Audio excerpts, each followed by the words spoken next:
राधे राधे दोस्तों। अक्सर कहा जाता है कि शनिदेव एक कठोर देवता है, लेकिन यह बात सच नहीं है।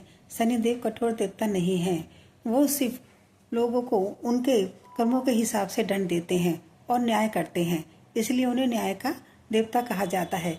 चलिए जानते हैं शनिदेव की एक अद्भुत कथा। बहुत समय पहले की बात है, जब सूर्यदेव और उनकी पत्नी छाया देवी के घर एक दिव्य बालक का जन्म हुआ। यह बालक बहुत ही गंभीर स्वभाव का था। जन्म से ही उसमें अद्भुत तेज और शक्ति थी। यह वही बालक थे शनि देव। जैसे जैसे वे बड़े हुए, उनका स्वभाव और भी शांत लेकिन बहुत गंभीर होता गया। एक दिन शनि देव ने कठोर तपस्या की और भगवान शिव की आराधना की। उनकी तपस्या से प्रसन्न होकर भगवान शिव प्रकट हुए। भगवान शिव बोले, हे शनि, तुम्हारी भक्ति और तपस्या से मैं प्रसन्न हूँ, वर मांगो। शनि देव ने विनम्रता से कहा, हे प्रभु, मुझे ऐसा स्थान दीजिए जहाँ मैं संसार के सभी जीवों को उनके कर्मों के अनुसार फल दे सकूं।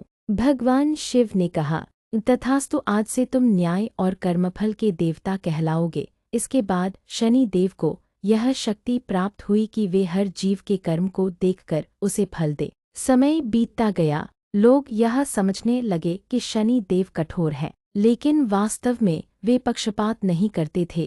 वे केवल कर्म और सत्य के आधार पर निर्णय देते थे। कहा जाता है, जब शनिदेव किसी पर अपनी दृष्टि डालते हैं तो मनुष्य को उसके कर्मों के अनुसार सुख और दुख प्राप्त होता है। उनका उद्देश्य दंड देना नहीं होता, बल्कि मनुष्य को सही राह पर लाना होता है।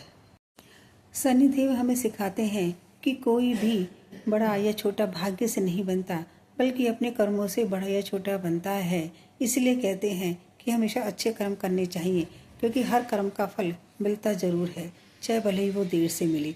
बोलो जय शनिदेव।